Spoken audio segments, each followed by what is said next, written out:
నంద్యాల జిల్లా డోన్ పట్టణంలో చికెన్ అమ్మకాల ధరలు రోజు రోజుకు ముదురుతున్నాయి. చికెన్ షాపుల యజమానులు సిండికేట్ గా ఏర్పడి పేపర్ రేట్ కంటే 40-50 రూపాయలు అధికంగా అమ్మాలని ఆదేశించినట్లు పలువురు వ్యాపారులు తెలిపారు. ప్రజలకు అందుబాటు ధరలకే చికెన్ అమ్ముతున్నందుకే తమ షాపుపై దాడి చేశారని శివప్రసాద్ రెడ్డి అన్నారు. తక్కువ ధరకు అమ్ముతున్న షాపులపై వారు దాడులకు దిగుతున్నారు.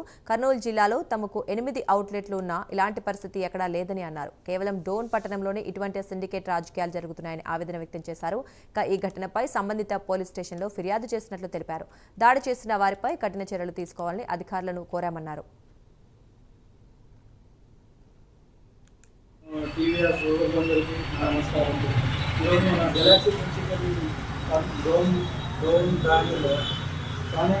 డోన్ బ్రాంచ్లో మనం చికెన్ వ్యాపారం చేస్తూ ఉన్నాము.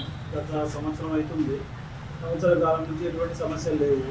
ఈరోజు డోన్ చికెన్ సెంటర్ యజమానులతో అసోసియేషన్ అయ్యి మా షాప్ మీద 40-50 మంది వచ్చేసి షట్టర్లు వేసేసి మా పిల్లలు కొట్టడం జరిగింది. దాంతోపాటు అద్దాలు పడగొడతాను, ఏం చేసుకుంటారు, అది ఏది కొంచెం దౌర్జన్యంగా మాట్లాడారు. కానీ దాని గురించి మాకేం ఇబ్బంది ఏం లేదు. మేమైతే ఈరోజు ఎందుకు వచ్చిందో ఈ సమస్య మాకు అర్థమైంది. పేపర్ మనకున్న మార్కెట్ పేపర్ రేటు మీద 20 రూపాయల నుంచి 40 రూపాయలు ఎక్కువ అమ్మాలని మన ఆలోచనలు ఉన్నాయి. మేము ఆ ఆలోచనకు విరుద్ధంగా ఉన్నాము. ఈరోజు మేము పేపర్ రేట్ మీద పేపర్ రేట్కి సమానంగా అమ్ముకోదలుచుకున్నాం.